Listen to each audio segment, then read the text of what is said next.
The Hard Count is presented by BetMGM. As y'all know by now, we've teamed up with BetMGM this college football season. We'll be using their lines to make all our picks, and we'll have special offers for all of you each week. Now, when you join BetMGM, you get access to a variety of parlay selection features like same-game parlays, live betting options, and more. If you haven't signed up yet for BetMGM, use bonus code HARDCOUNT, and you'll get up to $1,500 first bet offer on your first wager with BetMGM. Here's how that works. 1, download the BetMGM app and sign up using bonus code HARDCOUNT. 2, deposit at least $10 and place your first wager on any game. Step 3, you'll receive up to $1,500 in bonus bets if your bet loses. Just make sure you use bonus code HARDCOUNT when you sign up. Let's make this college football season 1 for the books. Let's make it legendary. Let's get to the show. All right, we got 3 solid college football weekends behind us. What do we know at this point? What is safe to say at this point during the college football calendar year? We don't know everything, but I think it's safe to say that we know a couple of things. We'll unpack that later in the show. Welcome into the Hard Count presented by BetMGM. Tuesday, September 16th, 2025. Last one on the face of the planet. If you follow my gambling picks, I said it on my socials. I want to say it again. I'm sorry. 2-4 is not good enough. Not our standard. Maybe somebody else would turn and point fingers and say, well, hey, it's somebody else's fault for cutting my hair. I was 5-1 with long flow, but I digress. We got ice cold. Revenge tour starts now, though, and we're going to make sure we pick some winners today on the show. We'll give you gambling picks later in the week. But if you know this show, you know how we get down on Tuesdays, man. It's a Prediction Tuesday. We got a stacked slate for this Saturday. Let's waste no more time. Let's jump right into it. Caden Smith and the ones and twos. We'll check in with him throughout the show. BetMGM, game of the week for us on this program. Auburn going to Norman, Oklahoma, 3:30 Eastern ABC. Oklahoma favored by 6.5. It's got a little bit of attitude to this game here. This is a potential revenge spot now for Jackson Arnold. Because remember, Jackson Arnold, once upon a time being a few months ago, was at Oklahoma, was supposed to be the next guy at Oklahoma. Right? 5-star quarterback. He's going to be the one to take Oklahoma back to prominence, their first year in the SEC. And then it goes how it goes. He gets benched, and now he's at Auburn with a chance to go back to his old spot. And you'd like to think if you're Jackson Arnold, this has a little bit extra meaning to you.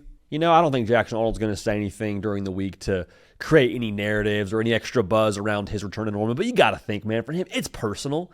And it should be personal. And for the entire Auburn football team, it should be personal to y'all as well. Because if your quarterback's going to his old team, old spot, and there's going to be an opposing fan base getting after him, you got to have your guys back. All right, I expect that to be the case for Auburn. I think they will come out guns blazing. I'll either win the game. We'll pick that later in the segment. But for Oklahoma, I just told you, Auburn, guns blazing, coming after you. Oklahoma's got a real bullseye on their back now after the Michigan game. Everyone's hearing us talk about John Napier and a Heisman guy and Oklahoma, dark horse playoff team, all that. How do you handle having a little bit extra tension on you, huh? Is that spotlight too bright? We're able to work with that because a couple of years ago now, Oklahoma beat Texas in Red River. I think we even saw our guy Dylan Gabriel when he was at Oklahoma coming off the field. A little Heisman pose action. I like that. Love the swaggy, love the swagger, love the moxie. However, the following week, I believe it was, Oklahoma dropped to Kansas. That Brent Venables coached football team wasn't able to handle it. So in this spot, how do you handle it if you're Oklahoma? Non-negotiable for me for Oklahoma. I need somebody not named John Napier toting the rock. Now, Torrey Blaylock did a good job last week for the Sooners, but there's a couple of different layers to this for Oklahoma as to why I need the run game to not just go through number 10. Number 1, I'd like to save John Napier for later in the year. I'd like to not get him killed through the first month of the season and him carrying the football 20 times like he did against Michigan. It's not sustainable. It's nice. It's good to have, but it's not sustainable. But probably more importantly, if Oklahoma has somebody else that can carry the mail, you're just more dynamic offensively. Okay, you're able to open up the play action game. You're able to open up the read option game. You just have much more you can do as an offense when you have multiple guys that can carry the football for you. Obviously, Torrey Blaylock would be a welcomed name to hear a lot if you're an Oklahoma fan. Non-negotiable for Auburn here. I need the two-dimensional glasses on for this offense, dude. Need it. Absolutely need it, because if you just have a situation where you're just going to run the football against Oklahoma and that's your game plan, live by the 3, die by the 3, good for you as a brave move. But you're leaving out your probably most talented players on your football team in Cam Coleman and Eric Singleton in a massive spot on the road. I'd like to have them have some impact on this game if I'm Hugh Freeze, if I'm Jackson Arnold. Now, I love the fact that you've taken shovel to back of the head against some of these other teams when it comes to running the football. Like 300 yards on the ground against Baylor, awesome. Carry the mail against Southern Alabama, awesome. But to beat Oklahoma, you got to have another pitch against that Brent Venables defense. Because if you just allow them to play downhill, you can go back and watch the Michigan game that Oklahoma played. It'll be a rerun of that. Great that you have some guys that can do some things in the run game. Cool. I love that you want to impose your will. All those things. It's good to establish a tone offensively. But if you just have that in the bag, dude, going to be a very, very long day in Norman, Oklahoma. I'll tell you that right now. Matchup to watch here. Head coach Brent Venables calling the defense against a quarterback now that he practiced against every single week a year ago in Jackson Arnold. What's the chess game like there, man? What's the head game like there when it comes to how Jackson Arnold is processing a defense that he's seen numerous times when he was in Norman? Is he processing it better because he's seen it so many times? Or is Brent Venables like, no. We know what you do, Jackson Arnold. We know your tendencies. We know your weak spots. We know your dreams. We know your insecurities. Or is Jackson Arnold like, no, I know the weak spots in your defense, Brent Venables. Checkmate. That's going to be a lot of fun because if Brent Venables breaks out the blender, it's full NutriBullet, it's special, smoothie watch for Jackson Arnold, and then bad things happen for Auburn. The best case for Oklahoma in that situation is Auburn just can't move the ball, or they turn it over, and then John Napier gets the rock, and they're scoring points, and you put Jackson Arnold in a spot where he's got to play from behind. Don't love that setup if I'm Auburn. On the road, Jackson Arnold, a quarterback in an offense that's not struggled to throw the football, but hasn't really made it a point to throw the football. That's not a game that I feel great about winning if I'm Auburn. Now, the worst case for Oklahoma in the situation, if you get Jackson Arnold off his P's and Q's, you at least give John Napier a head start. Because I could see a world now where in the first quarter, Jackson Arnold's out of sorts, he's seeing ghosts, offense is stalling out a little bit for Auburn, but then in the second quarter, or maybe coming out of halftime, Jackson Arnold catches his tempo, starts to figure out what he's looking at, game slows down, we're scoring points, okay, let's play ball. Still, at that point in time, John Natier's gotten what?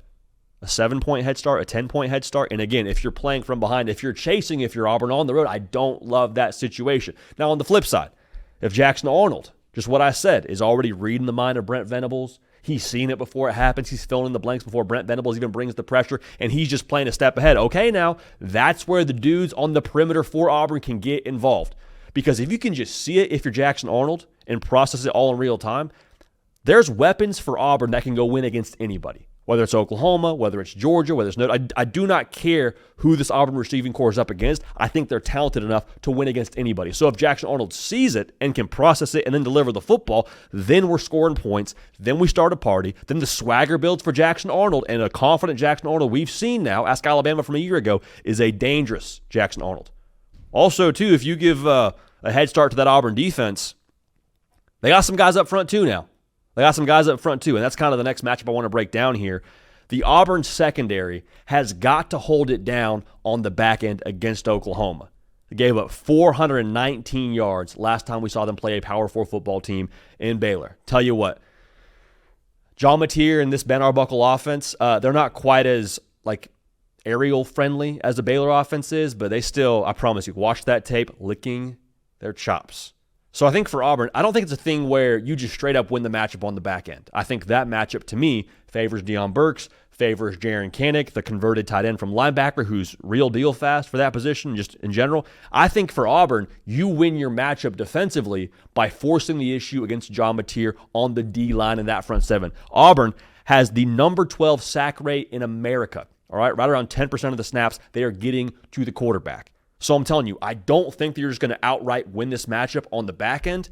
So you got to go impact it at the source and get John Napier out of sorts a little bit. Because if that happens, now you give your offense a chance to play at their pace.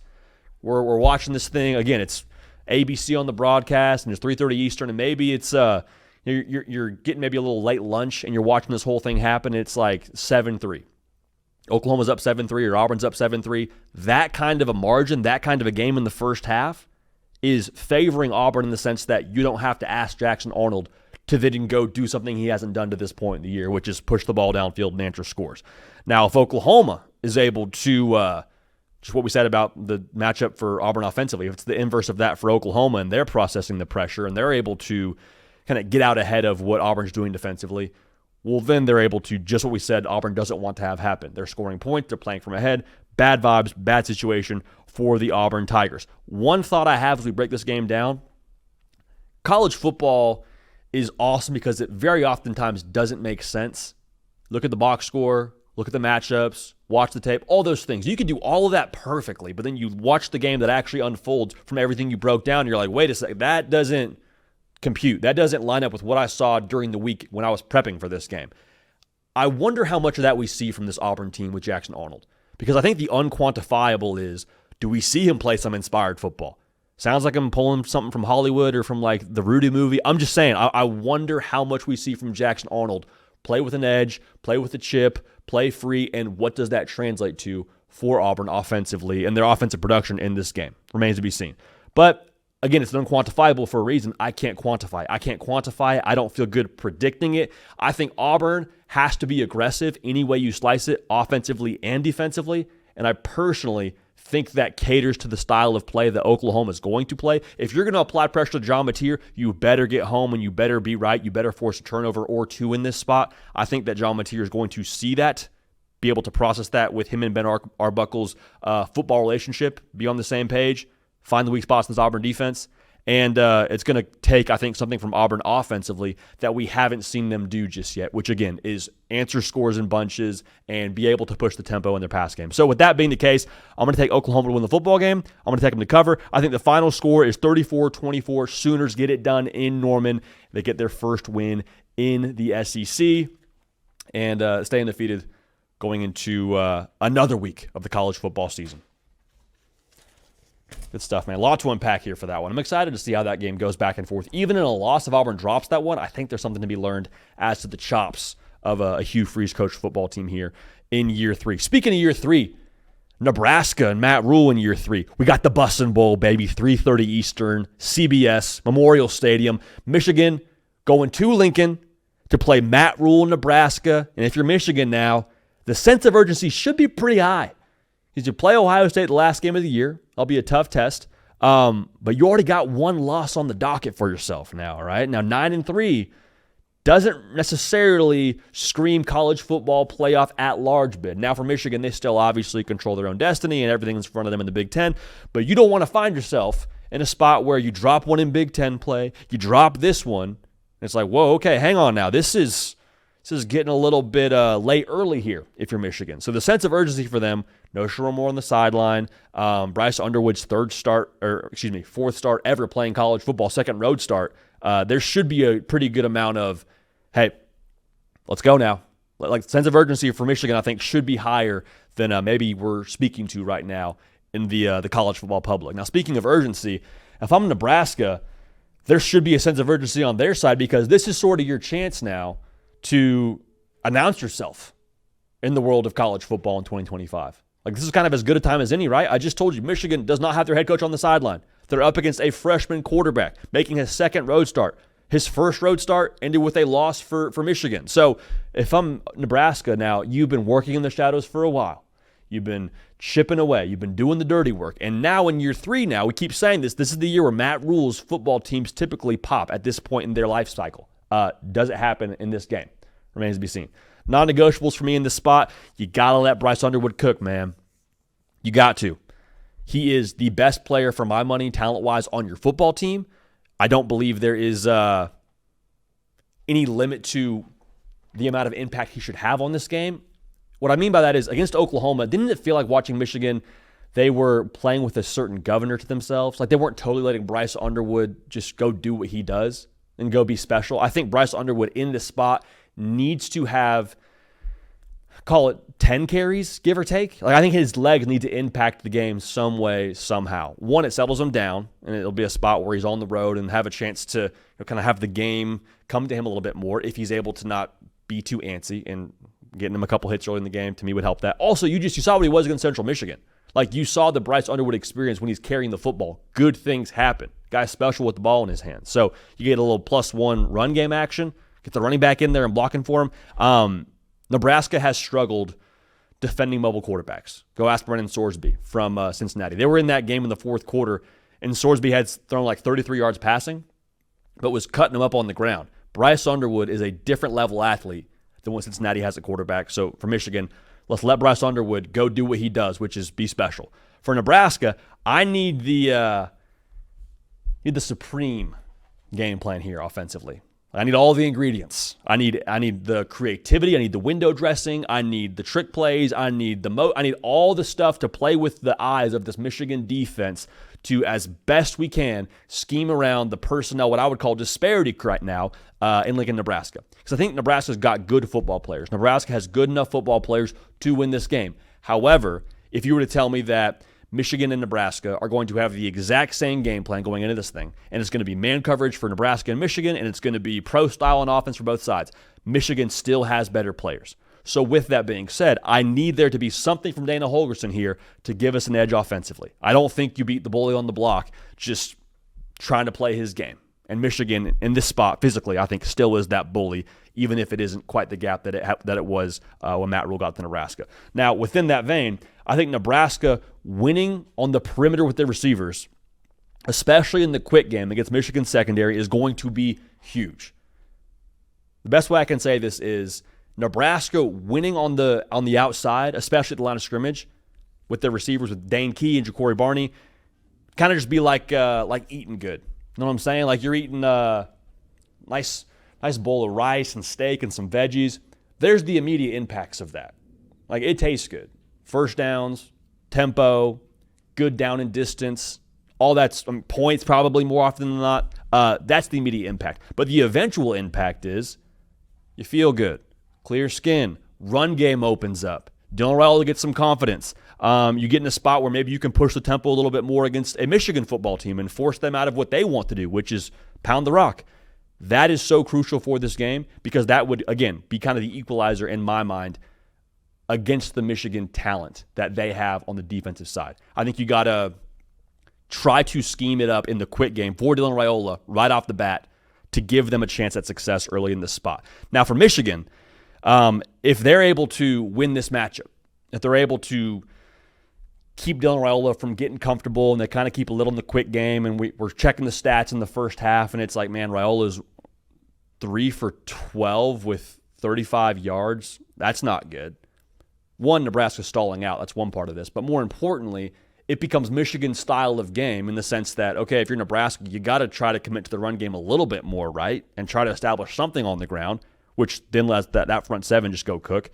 Two, it probably forces some ideal down and distance to rush the passer if you're Michigan. And then third, you let Bryce Underwood settle in, gets to play his style of game. You don't need the passing game to do anything crazy in the first half. You just let the game come to you, and it's the style of game that, again, Michigan, I think, would like to play.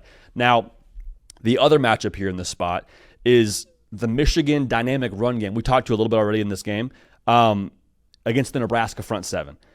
Because if Michigan can just run the ball and it's Bryce Underwood left and Justice Haynes right and Jordan Marshall up the middle, it's open season. Like, that's what Michigan does. That is textbook Michigan football. And then also they get to add some sauce too, right? Because you got to apply some resources up front.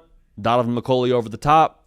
Passing game gets rolling. All those things happen, and at that point in time, Michigan is applying the pressure, and it's not a good vibe in Lincoln. But Nebraska, the thing that needs to be said in this matchup is I don't think it's a spot, we've already said throughout multiple times of this segment, I don't think it's a spot where the personnel for Nebraska in that front seven just goes toe-to-toe with Michigan's offensive line, and that's how they win the game. If it is, great, and I'm happy being wrong about that.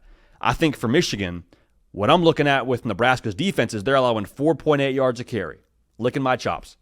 So Nebraska, what I would do personally, and I'm not a defensive coordinator, I'm not a coach of Nebraska or anything like that, but I do think it should be noted, I would dare Michigan's receiving corps to beat us deep, to beat us in man-to-man coverage, because it's going to take something extra to stop the run against Michigan, and something extra means extra linebacker on the field, safety roll down, whatever it looks like. I need more attention in the box to put the game on Bryce Underwood, the passer. Not saying he can't beat you that way, but if I'm Nebraska, again, I like my single-digit DB, Malcolm Hartzog, out there on the outside against Donovan McCulley. I'll live that way if that's how it has to go. But I'm not living where you just get to take us for 5 yards a carry, and we're at the end of this thing saying, man, I wish we would have been a little more aggressive against that run game of Michigan. I don't think you want to live that way. I do think that the game between Wink Martindale, the Michigan DC, and Dylan Raiola in the spot's going to be a lot of fun to watch. It's a really good peek for us as college football fans to see how far along Dylan Raiola is since getting to Nebraska. Because Wink Martindale, he'll cook something up now. All right, that's an NFL caliber defensive coordinator. There's a reason why he was calling plays in the league on the defense side of the football for a while there. But Dylan Raiola, he's no longer a first-year starting quarterback. He's played a lot of games in the Big Ten. He should have a certain degree of experience in knowing what he's looking at here to be able to process a little bit of the trickeration that Wink Martindale is going to bring. Because I guarantee Wink Martindale right off the bat is going to see if Dylan Raiola has the juice. They'll apply some pressure. They'll dare them to beat them deep. And how he answers that early could set the tone for what Nebraska is offensively and the leverage they have in this game in general. So when we break it down, we give you our pick. I wrestled this one for a while now. I would like to take Nebraska. Matt Rule year 3. I think that the way they've built that roster since he's been there is nothing but trending upward. I think it's a matter of time before Nebraska wins a game like this. And I say all that with them being at home, and I'm like, man, there's still more ways, I think, for Michigan to win. Like if Bryce Underwood ended up popping in the pass game and had himself a day, threw for over 250, I wouldn't be like wildly shocked. I'd say, okay, good. Donovan McCulley showed up. Samaj Morgan showed up. Bryce Underwood had time. Cool. If Michigan wins this game 21-20, I'd say, okay, well, then the Michigan run game showed up. That's not surprising. They still can win rock fights. We've seen that multiple times. So I settled on the final score. Michigan 27, Nebraska 24. I'll take Michigan to win. I'll take Michigan to cover. I think Nebraska shows themselves to be pretty formidable in this spot. I think we look up at the end of this thing and say, okay, Nebraska, not beating Michigan, but you're going to have to deal with them the rest of your schedule. But again, too many ways for Michigan to win. I'll go ahead and trust that Bryce Underwood is settled in enough, and maybe that Oklahoma game helps him a little bit, but settled in enough to get it done on the road in Lincoln. All right. Moving right along here, those are the 2 3:30 games. So if you're a 2-box kind of person, those are pretty 2 good options for you to have. But got a night game here, College Game Day. Going to Miami, Florida, 7:30 Eastern, ABC, Hard Rock Stadium, Florida at Miami, the Canes. 7.5-point favorite. A little in-state action here. I know there's a lot of discussion around Florida right now and Billy Napier and how about they looked against LSU. And I hear all that. Heck, I've added to that. But here's what I'll say if I'm Florida. What an opportunity. The fact that this game is on game day, the fact that you got Herbstreit and Fowler on the call for this one, this is prime time. Everyone's watching this one. And as much as the last week, 2 weeks have sucked if you're Florida, this is a chance now with a lot of eyeballs, a lot of people watching, to say, no, that's not actually who we are, which you saw against LSU with DJ Lagway throwing 5 picks. No, the USF game, that's not us. This is who we are. Against a top 5 ranked Miami football team, here's Florida football. And I don't know if it changes the future for Billy Napier for this Florida team, but it's a chance to try to course correct the narrative. If this was like the noon kick game and it was going to be a lower profile broadcast, not a lot of people see it, you say, okay, good for Florida. Got it done. You win this game, though, in prime time, all the eyeballs, maybe, just maybe, you change the narrative a little bit. You course correct the narrative a little bit. We'll see if that happens or not. For Miami, this is the opportunity for you, I think, to send a message that no. We are still the team in this state. We don't care that we lost the number 1 overall pick last year and a bunch of receivers. This is just kind of who we're going to be now under Mario Cristobal. This is going to be the flow of things. We get great talent, whether it's the portal, whether it's the high school level. This is now the DNA of Miami football. It does not matter who's on the roster. It matters who our head coach is, who our persona of our DNA is, and just like we're a tough football team. We're going to kick you in the mouth. That's going to be how we get down. Not punch, very important. Kick in the mouth from the old folks out there in Cane Country. For Florida now, I need DJ Lagway to take a hit of that Men in Black spray where he just forgets last week ever happened. I need good decisions. I need better decisions. 5 interceptions. DJ Lagway made some questionable throws a season ago as a true freshman. I mean, LSU had his number. And it was things where it wasn't like, there were plays where it wasn't even like DJ Lagway was totally fooled by LSU. It was just poor decision. Like rolling out left, throwing back right into coverage, and it gets, like that's just a boneheaded mistake. I need DJ Lagway to be able to flush what last week was, to kind of get that swagger back, have some resiliency to himself, and just make better decisions. If he goes out there and throws 3 picks, game blouses. It's going to be over before it even gets started. For Miami, the wide receivers on the perimeter, were the question going into the year for us offensively because you lost a lot of guys. That was the difference last year in this game. Say, JD, no, Cam Ward being out there playing pickup football was the difference in the game. I hear you. But there were 3 players last year from Miami over 70 yards in this game at the receiver position. All of them gone to the league. Miami, yes, they have an offensive line that I think is one of the more formidable units in college football, but they want to throw the ball downfield. Like Carson Beck threw it 30 times against Notre Dame. They threw it 28 times against USF. This offense still has the air raid personality to it. So in order to maximize that, guess what? Malachi Toney, need you, brother. Josiah Trader, need you. Keelan Marion, CJ Daniels, all those guys, we got to have you step up to take up the production of what last year's difference was in this game, which again was the passing game. Florida, you got to make it easier on DJ Lagway in this spot, man. Like you have to. Threw it 49 times against LSU, and I understand some of that is the situation of trying to, cut into that 10-point lead, which felt like it was much more than 10 points, but you can't throw it 49 times and win this football game. What were we saying before the year? Hey, that offensive line, one of the best in the country. Hey, Jaden Bott, one of the better backs in the SEC. Use them.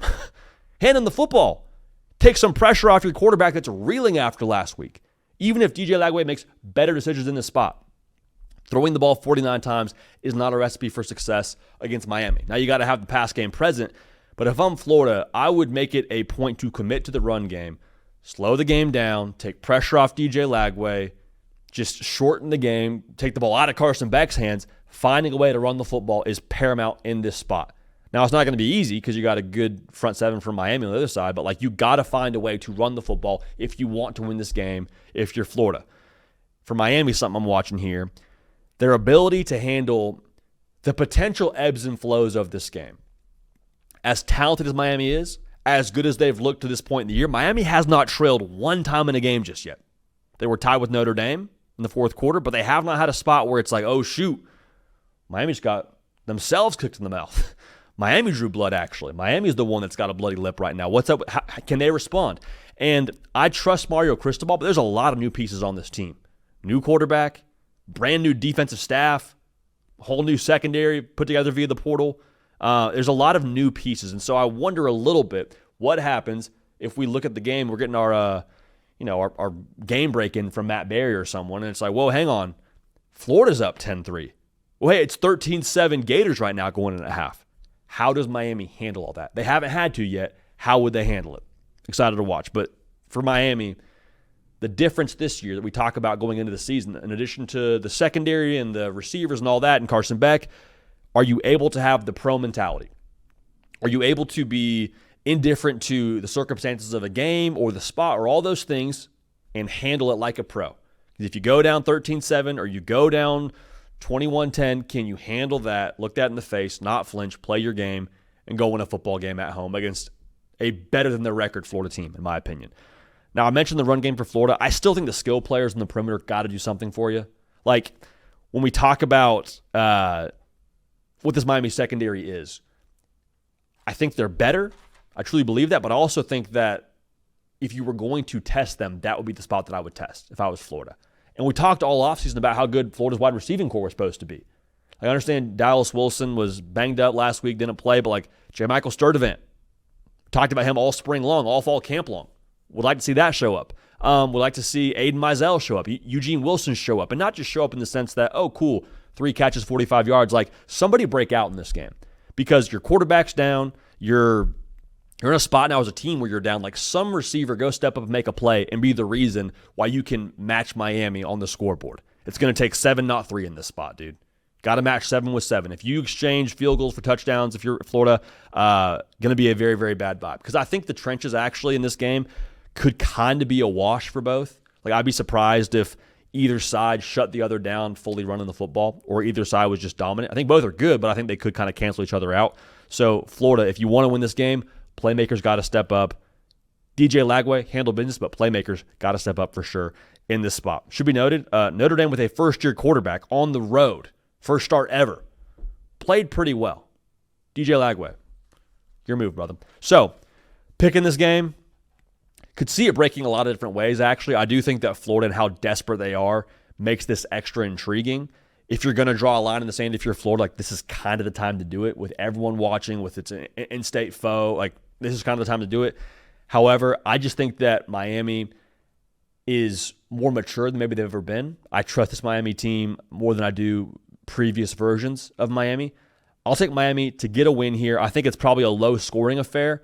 I think Miami wins 24-14, so I'll take Miami to win. I'll take Miami to cover, and I think the offensive struggles for Florida, unfortunately, I got to see it to believe it. I think those continue, and I think the Canes get it done and stay unbeaten. And once again, have a chance now to be undefeated in the state, and the Florida State game will be a lot of fun. All right. Now, this is the Sickos Hour special here. Sickos Hour usually for us is like 10:30 Eastern. Everyone's gone to bed. Most of the college football day is behind us, and it's just the Sickos watching a game like this. However, Sickos Hour getting some spotlight here. Big noon kickoff. Rice-Eccles Stadium, Texas Tech at Utah. Utah favored by 3.5. Who gets pole position in the Big 12? Right? This is a game now that could be round 1 of 2.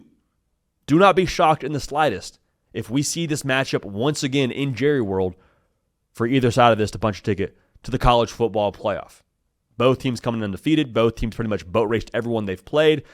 Two very different styles in this spot now. Who gets to play their style? Texas Tech, it's an aerial show. Now, they're pretty balanced when you look at the run-to-pass ratio, right around 50%. But Texas Tech and Baron Morton, they want to air it out, dude. 10 yards a pass, over 50 points a game. They're explosive. They're quick strike. And if you don't lock down on the back end, they will hurt you and do it with a smile on their face. Utah, they want to get you in a little bit of a sleeper hold, an anaconda squeeze, all right? 60% run of the football for Utah, 6 yards a carry. Also should be noted, Devin Dampier, the quarterback, 6 yards a carry for him. So they are pretty dynamic with how they run the football, but they want to, again, get leverage, apply pressure, and then just squeeze the life out of you. Think old Michigan formula, but new modern scheme when it comes to how they run the football with a little more quarterback design run baked in there.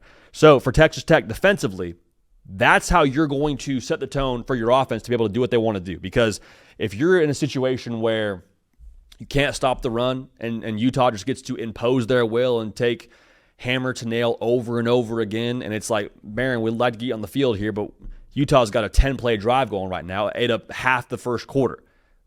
Can't have that happen if you're Texas Tech. So the task for Texas Tech on defense is, can you win first and second down and force Devin Dampier into obvious passing situations?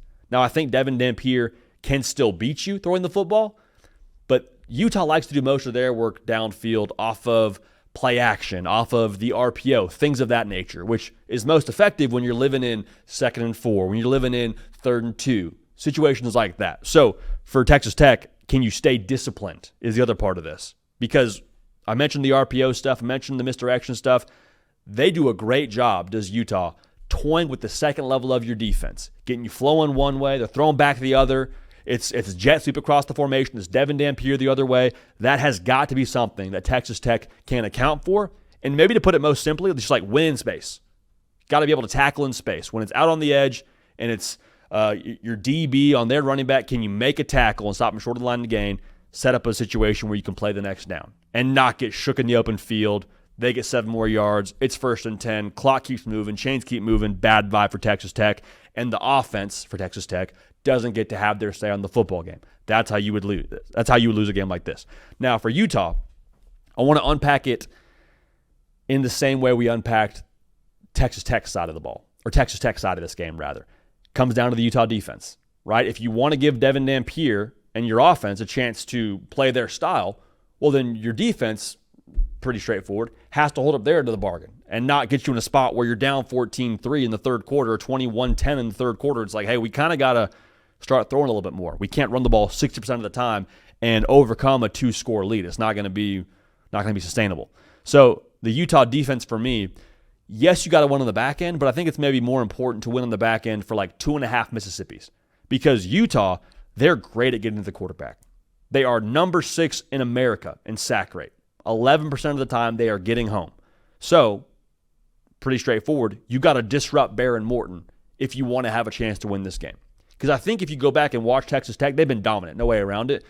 But there have been some times where if you apply pressure to Baron Morton, they have so much success downfield.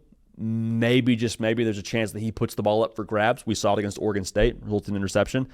Is that something you can find a way to make happen if you're Utah? Can you apply pressure, get him a little bit pass happy, get him a little bit off his back foot, and if that happens, make him uncomfortable, ball's going back to Utah? Or maybe at worst case, it's incompletion and you get to live another down, and you're in that spot where you can then have your offense impact the game how you want them to impact the game, all right? Morgan Scaley, one of the best DCs in the country, need that nickel package, baby. Need that 4-2-5 to step up big in this spot, okay? We got to match up, got to hold our own, and give our front seven a chance to get home, all right? Now, my pick in this game, if it was a neutral site, I think I'd like Texas Tech. If it was in Lubbock, I'd definitely like Texas Tech. But it's in Rice-Eccles. It's in Salt Lake. Utah's one of the best teams at the crib. I'll take what I believe to be, right now at least, the more physical team.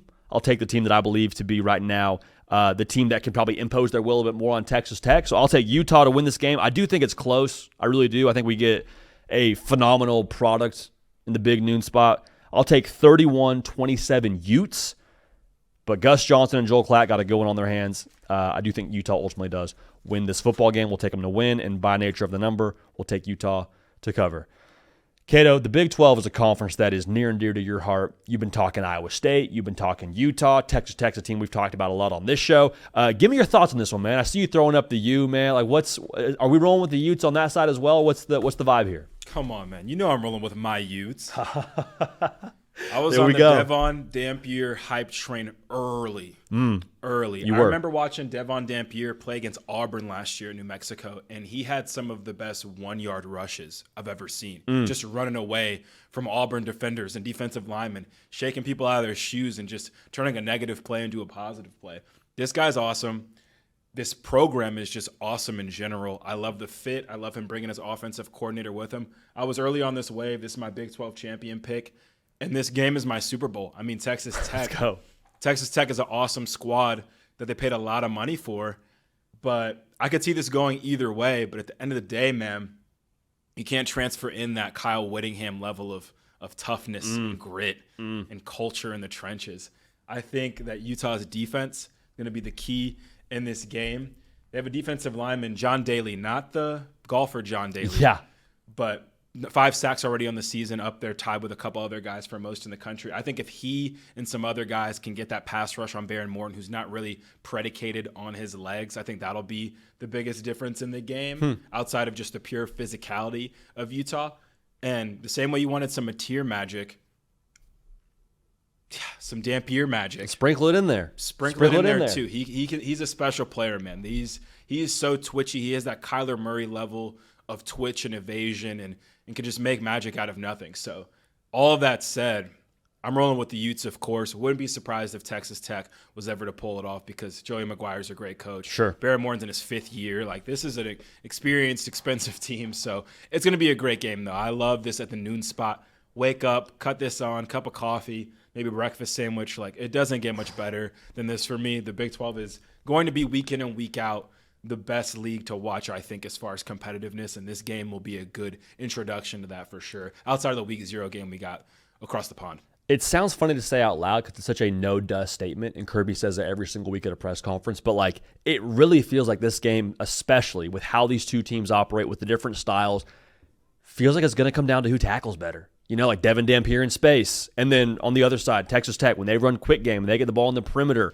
can you tackle in space when Baron Morton gets the ball? Like there's so much of this to me that I could see coming down to like what we call the competitive plays, especially the third and short, especially in the red zone. Like game of margins for sure, and the margins to me could be defined by, hey, who tackles better? You know what I'm saying? I think the margins are the most important in this conference compared to the rest because everyone kind of has a check mark or a B or higher as far as a grade on the quarterback play. Like every quarterback in this league is kind of awesome. Yeah. And with that being like kind of the independent variable rather, what are the little things you can do to get an edge? And I think the things that have won football forever, Utah has a lot of them. I think Iowa State does. That's why they're ranked where they are ahead of both of these teams. And it's just going to come down to who in crunch time can do it. And there's not many coaches in the country I trust to do it more than a Kyle Whittingham. It's the Big 12, and anything can happen. But I think whoever just comes out of this league and is playing in the conference title game should just get a round of applause for just probably a lot of clutch play, a lot of fundamentally sound play.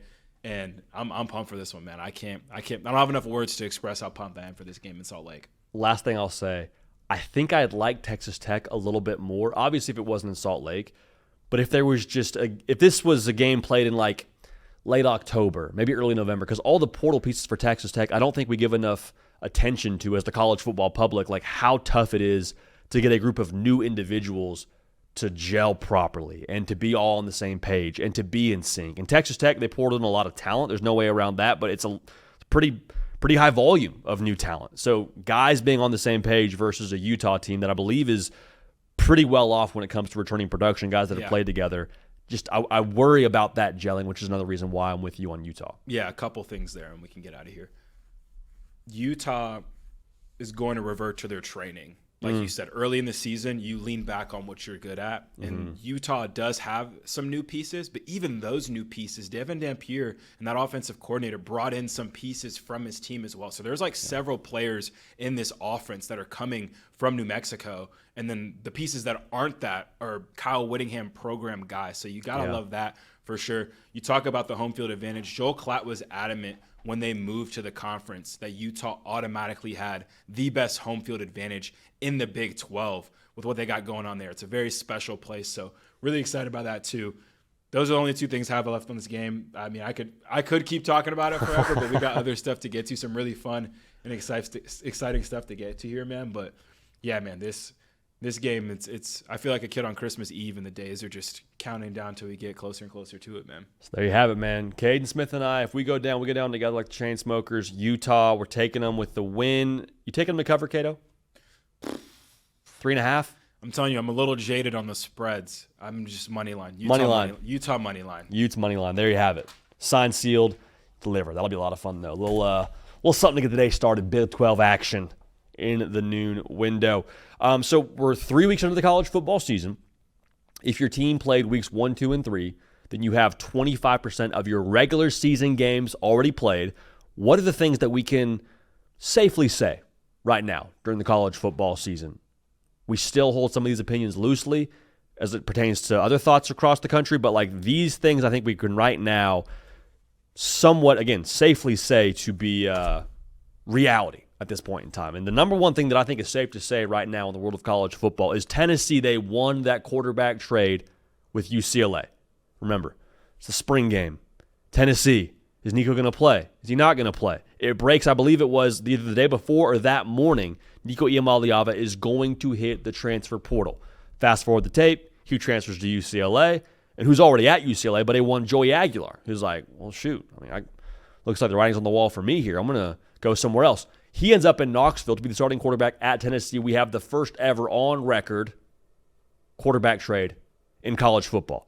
And through 3 weeks of the season, Tennessee won that trade, dude. Tennessee won that trade. UCLA, you're working on yourself. You're figuring it out. You're in between jobs. You're just sort of in a spot now where you are not doing a ton on social media. Meanwhile, your ex, Joey Aguilar, now at Tennessee, got a promotion at the new job, got a new car, engaged, with this metaphor that is, living the good life.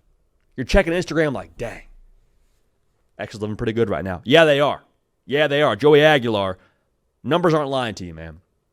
Just look at the numbers. The numbers aren't lying to you. Tennessee is 2-1 with an overtime loss to Georgia. Joey Aguilar thrown 9 touchdowns, 2 picks, went for 371 against the Bulldogs. Say what you want about Georgia and their youth in that team and that secondary. Still, 371 against a Kirby Smart and Glenn Schumann team. Glenn Schumann defense, Kirby Smart defense. That means something. On the flip side, Nico Iamaleava is 3 touchdowns, 3 picks on the season. UCLA is 0-3 against the likes of Utah, UNLV, and New Mexico. I told you Joey Aguilar went for 371 against Georgia. Nico went over 300 yards one time last year at Tennessee against University of Tennessee Chattanooga. All right, that's pretty cut and dry to me. Pretty cut and dry. And I think something needs to be said for Joey Aguilar just being a better fit at Tennessee. Like, the skill set is one thing. If you put Joey Aguilar or Nico Iamaleava out there in a pro day setting and it was shorts, t-shirt, routes on air, Nico probably would look better. That's not how we play football, man. Football's not played in a pro day setting. It's played with 11 other dudes on the defensive side. It's played with 10 other dudes around you on the offensive side. It's played with pads. Joey Aguilar, I think, fits Tennessee better from a skill set perspective. I think overall, man, it's like a football personality perspective. Like, I think you got to have a certain level of not giving a fudge to be successful and thrive in Josh Heupel's offense. Like, Nico last year, there were so many times where, as a Tennessee fan, you were like, man, like, can we cut it loose on the deep ball a little bit? Like, I'm cool with another interception or two, Nico, if we could just unhitch the wagon and push the ball deep a little bit. Joey Aguilar is like 3 steps, hitch up, ball's out, Chris Brazzell go make a play. And you saw Chris Brazzell make multiple plays against Georgia. 50-50 ball, just give your guy a chance. Come down with it. Like, that's what you got to have in the Josh Heupel offense to thrive, man.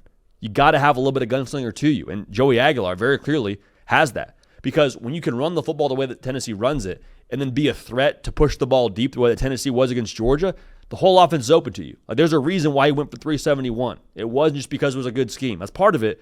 But I think the personality of Joey Aguilar, the fearlessness of it, to be able to take shots deep in this offense, you saw that pay dividends. Nico didn't have that. Joey Aguilar does. That's why he's having success.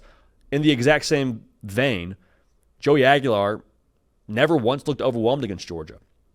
Even if there were times where he wasn't 110% sure at what he was looking at, he was able to meet the moment and not make the play that ended up hurting Tennessee to the detriment of them losing the football game. And you're going to say, well, Jody, he had 2 picks. I totally hear that.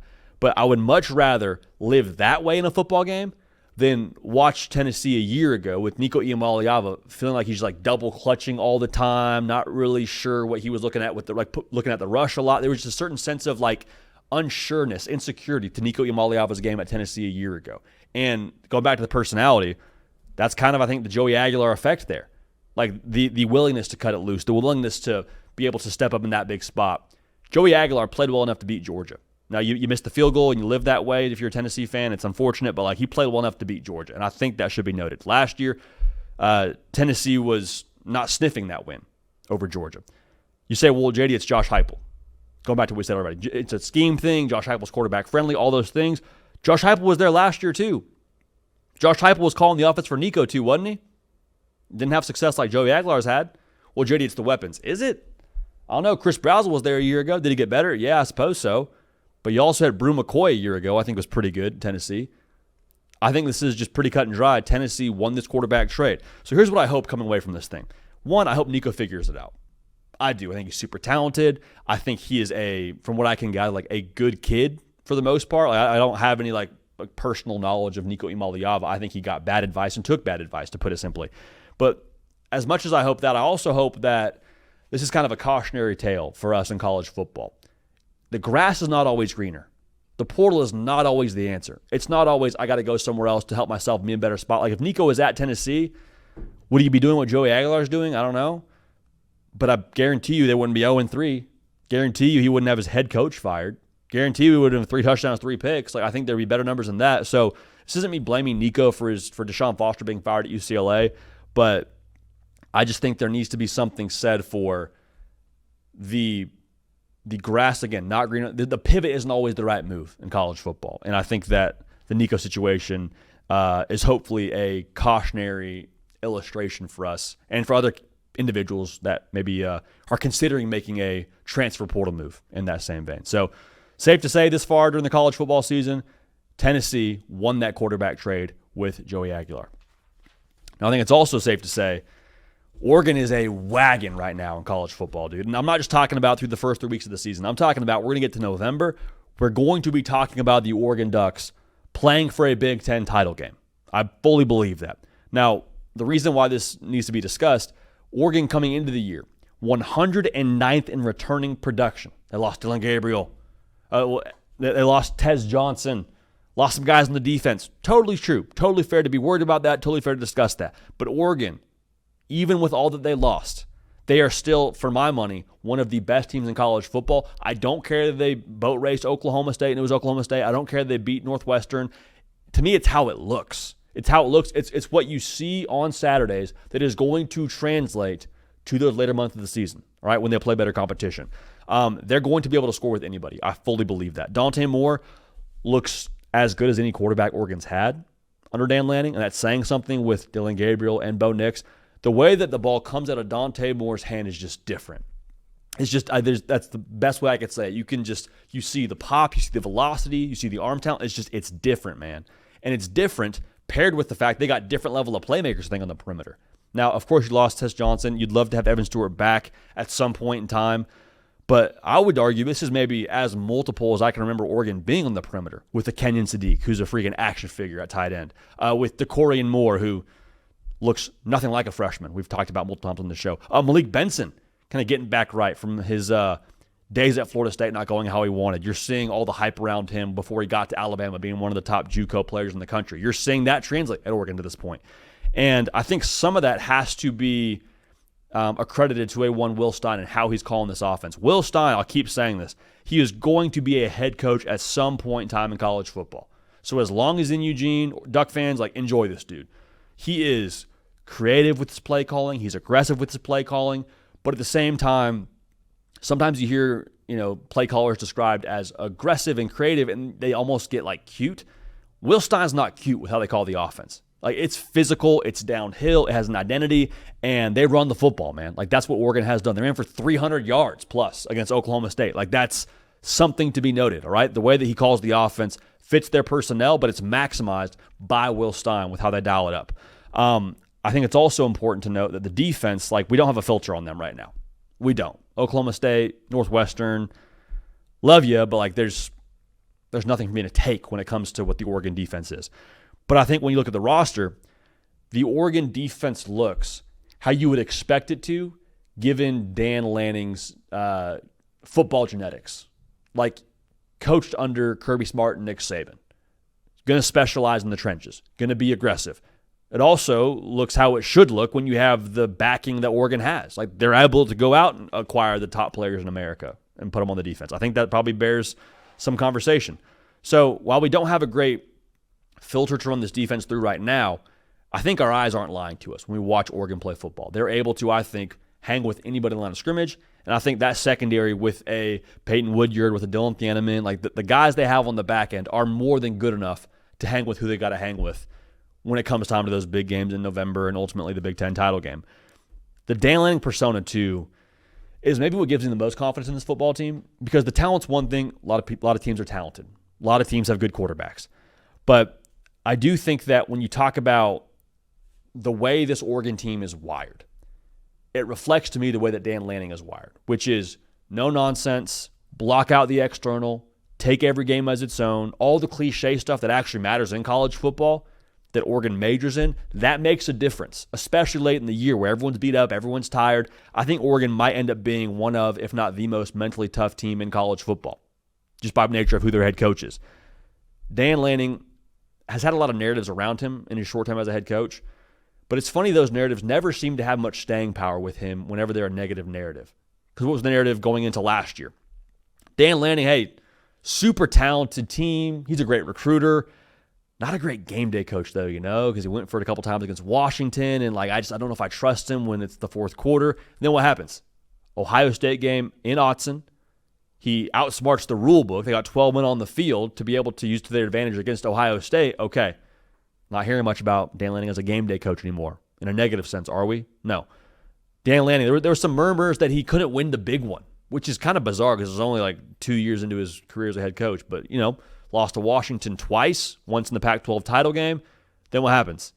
Goes and beats Ohio State in the big game in the regular season. They go out and beat Penn State in the Big Ten title game. Not really hearing that. The narrative that's starting to gain some traction right now is hey, the defense for Dan Lanning in big spots. Not really meeting the moment so much. The Ohio State game in the playoff obviously bears some concern. Against Washington when he was at Oregon in their Pac-12 days, bears some concern. I hear that. I understand where that comes from. But given the track record of a Dan Lanning versus negative narratives, I'm just going to go ahead and say he's a fixer.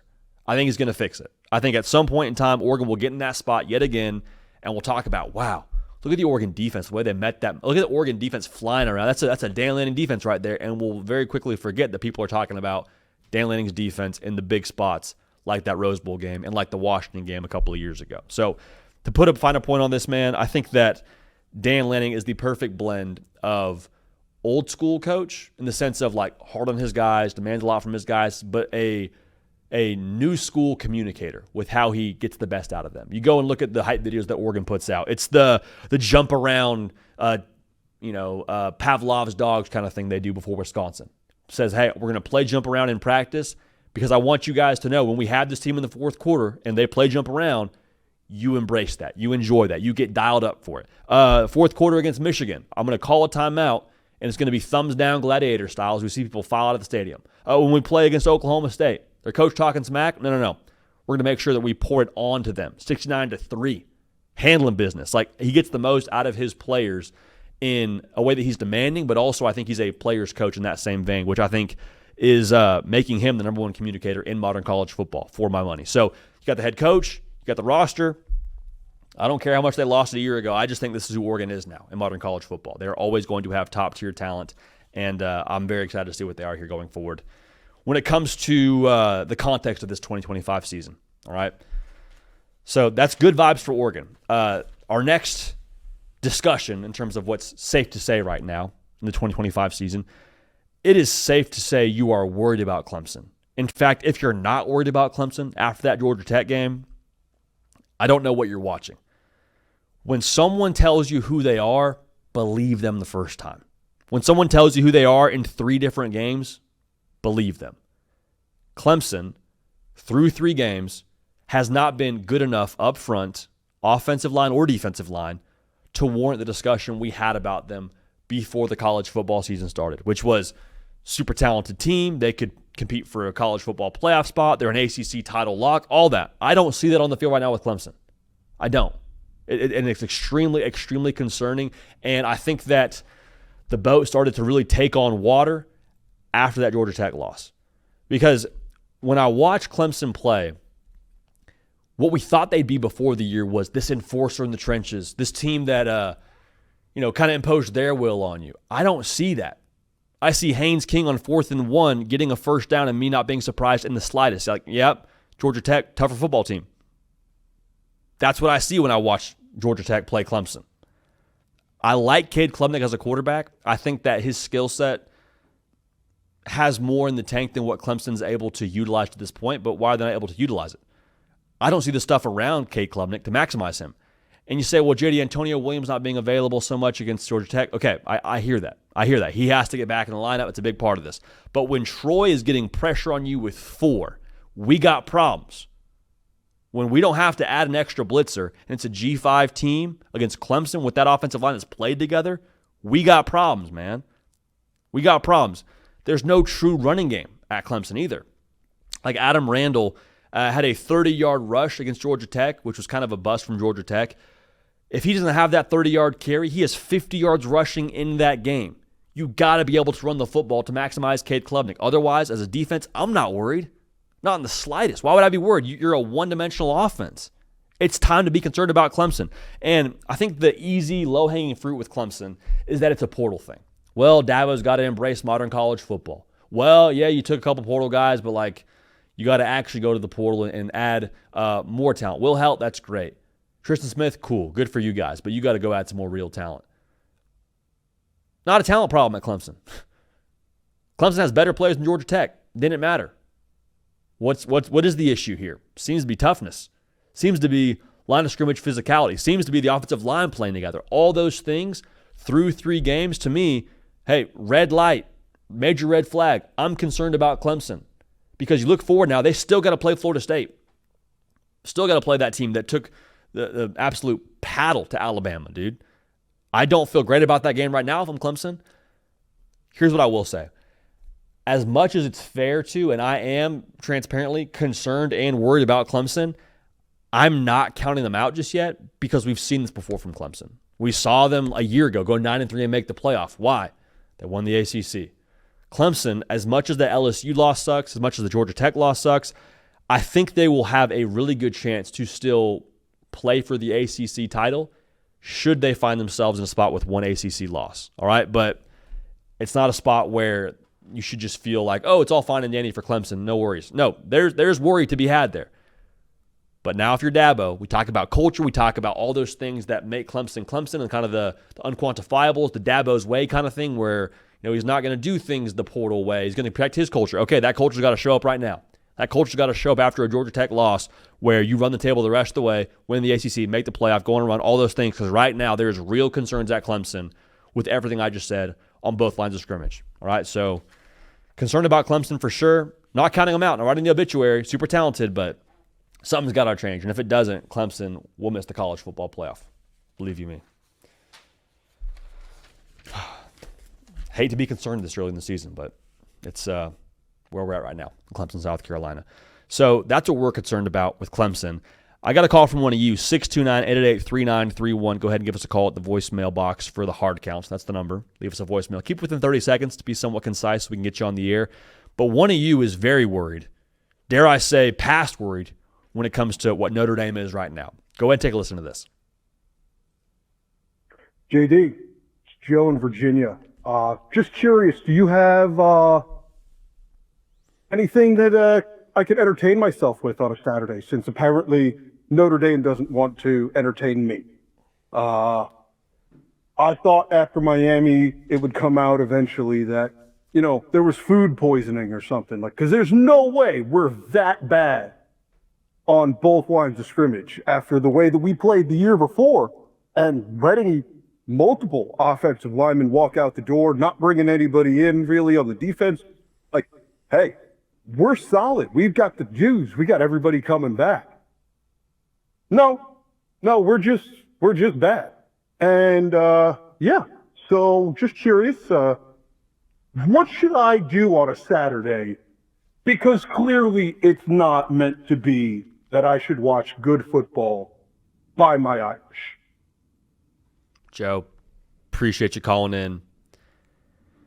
There's a lot to unpack here. Here's what I will say. I am not out on Notre Dame just yet. Okay, we'll unpack that together. Before we do, though, one, make sure you're subscribed right here. Joe, you want to know what you should do on Saturdays? Go through all our content we have for you right here on the On Three YouTube channel. Go ahead and subscribe. You won't miss any of it. I do think you can still watch your Irish. Maybe you get a little two screens going, hard count on one screen, Irish on the other. I digress. But the hard count is brought to you by our friends over at Rowback. Rowback, man, if y'all know me, you know that I am wearing Rowback anytime we're not in the studio. If it's a Friday before a college football Saturday slate, we got Rowback hoodie, Rowback t-shirt, quarter zip, whatever it is, Rowback, making some of the best feeling, best fitting apparel in the comfortable activewear game right now. Also should be noted, Rowback dipping their toe, more than dipping their toe, doing the Lord's work and proudly leading the charge on the NIL front, having signed partnerships with multiple college football stars, past and present. Rowback becoming the go-to brand for college athletes across the country. So hear this now, Joe and everyone listening. Hear this. Use code JD, those two letters, no periods, JD on rowback.com for a generous 20% off for all new customers through the end of this week. That's spelled RHOBACK.com. 20% off all performance polos, shorts, the game day collection. Use code JD to save you some money there for your first purchase. All right. So like I said, I am not out on Notre Dame just yet. It sucks to lose, but those are not what I would qualify as sucky losses. Okay, I think A&M is going to be a team that actually, for my money, is a playoff team. We had that before the year. I think Miami and how they're trending, who's to say they're not going to win the ACC, the way that thing looks wide the heck open. Both of those games now, as much as that just pains you to see it happen, 2 losses by a combined 4 points. All right? A bad hold, I don't think defines this team. I don't think a bad hold will define this team when you look at the College Football Playoff Committee and what they have to say about it. Both those losses, again, I believe, will age well. Here's the thing I would say, Joe. Yeah, the first 2 games, sample size for you, not the results you want. I don't think it was all bad. The question for us coming into the year was is Notre Dame going to have a quarterback to make it all go? C.J. Carr looked good those first 2 weeks. Line of scrimmage, ran the ball pretty well. Right? Okay, defensively, yeah, you want to be a little bit more up against that Miami front and like a little bit more from what you're seeing in the run defense against A&M, but ran the ball relatively well. Notre Dame did not become the playoff version of Notre Dame, or the Notre Dame that was the national title runner-up Notre Dame, until October of last year. Okay, it's going to take a second, I think, to find some rhythm. Jeremiah Love looks good. Took 1 week for us to say, hey, Mike Denbrock, get the ball to number 4. 27 touches for Jeremiah Love against A&M. All for that. Here's how I would feel if I'm a Notre Dame fan. One, I am rooting for everyone else on our schedule. Tough part is you lost your two most important games when it comes to like the eyes of the committee and those two teams being, highest ranked teams you're going to play probably.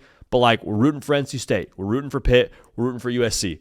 I still think that if Notre Dame runs the table the rest of the year and they're 10-2 at the end of it and we're sitting there on Selection Sunday talking about who's getting into the college football playoff for an at-large bid, I think that Notre Dame's going to be in there.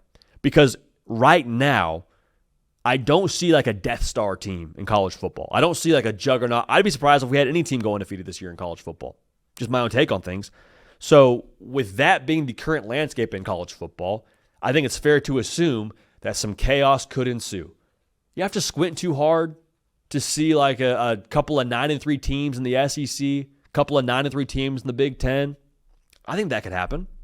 I definitely think that could happen. So if that's the case now, the committee has proven 10-2 is going to get in over 9-3. 9-3 seems to be the cutoff. And if Notre Dame is a convincing 10-2 at the end of the college football season, I think they get in over some other 10-2 teams. Like, give me a 10-2 Notre Dame over a 10-2 Clemson if they're the at-large conversation as well. If that's the pick I have to make between those two, I'll take Notre Dame 2 losses by combined 4 points over what I believe to be 2 playoff caliber teams over Clemson losing to LSU in week 1 and then losing to Georgia Tech. All right? Like, I'm just saying, I think that in itself will be a bargaining chip for Notre Dame at the end of the season. So, again, make it convincing. You'd like to see USC undefeated until you play them. I don't think all hope is lost. I don't think it's as bad as it truly feels right now. And I know these losses hurt. I think both these losses combined don't feel as bad as the vibes were after the loss to NIU in week 2 of the college football season a year ago. So Notre Dame, stay the course. Go 10-2. I think you're in the dance. But again, Joe, we appreciate your call, man. 629-888-3931. Hit us with your takes over there in the card count voicemail box. Long season. And if there's any silver lining here, the AP poll still has you ranked. So there's that. Caden, any thoughts on Notre Dame before we spin the block out of here? Yeah, for me, it's just a tough spot. And I think this is a part of it I hadn't thought of too much. Talk about being the best 2-loss team, yada, yada, yada. They need to, I think, root for teams to get to that 3-win mark, especially in the SEC, because you can say they have the 2 best losses, but if there's a team in the SEC that also has 2 losses that are good and it's kind of a scratch there, they're going to revert back to the schedule. Yep. And if you're playing through a tough SEC schedule, tough place to compare as far as what Notre Dame's working with. I said this on the rankings video we did yesterday, and I'll say it again. I think it's more fun to root for Notre Dame now than ever before. Yeah. I think he's asking about entertainment. The 2 Notre Dame games, they haven't gone his way, obviously, but they've been entertaining. And on top of that now, you get to now root actively against the entire college football landscape. I mean, you want all of the ranked teams to lose. You're rooting for underdogs, upsets, rooting for everyone on your schedule. You're rooting for Miami, rooting for A&M, want USC to be very good when you play them.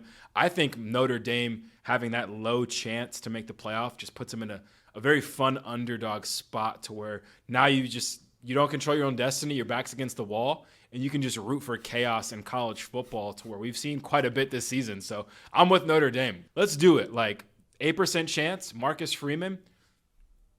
I'm taking Marcus Freeman. I think if enough chaos happens, they can sneak in there and be really fun. So the back door is not wide open. It's a little bit open, and I think it's a wonderful opportunity for our upset listener to root for just absolute chaos in college football now. Back door's unlocked. Not even key under the map. Back door's just unlocked. If you find your way in there, what you just said, if you get enough chaos, and it feels like kind of a chaos-ripe year in college football, I'm here for it, man. Also, I should have said this during our answer to Joe. This is all answer to Joe. So, Joe, something else for you. In terms of new quarterbacks in college football, CJ Carr's up there with the best of them, I think. I'll take him up there over Arch Manning right now. That's for sure. I'll take him probably over Julian Sain right now. And Julian Sain hasn't really played anybody too difficult outside of Texas. And even the Texas game, he played fine. But I think CJ Carr's been great. If that's my quarterback that I got to work with over the other first-year quarterbacks, I'll ride with that, dude.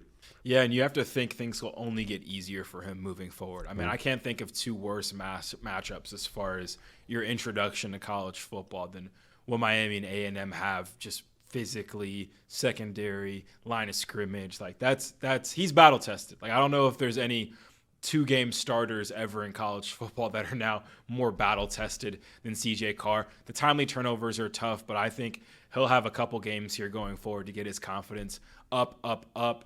And the weapons will only get more and more comfortable with him as well. I like Notre Dame. Like I think them being ranked is an ultimate sign of respect as a team that hasn't won a game yet. So will the committee look at them that fondly? We'll see. But yeah, just root for chaos, Joe. Like you'll be just fine. Just root for underdogs. Put your heart in it. It'll be good. Luck of the Irish, man. We'll see where it falls. Appreciate y'all making the show what it is, man. Appreciate y'all locking in with us. We got a lot more to unpack on this week's episodes of The Hard Count. Tomorrow, where do UCLA and Va Tech go from here when it comes to hiring new coaches? We'll talk about that tomorrow, as well as a number of other topics in the phenomenal, beautiful world that is college football. For Caden Smith on the ones and the twos, for myself, JD PicKell, hey, we appreciate y'all. We love y'all. We will keep this party rolling. We will see y'all next time.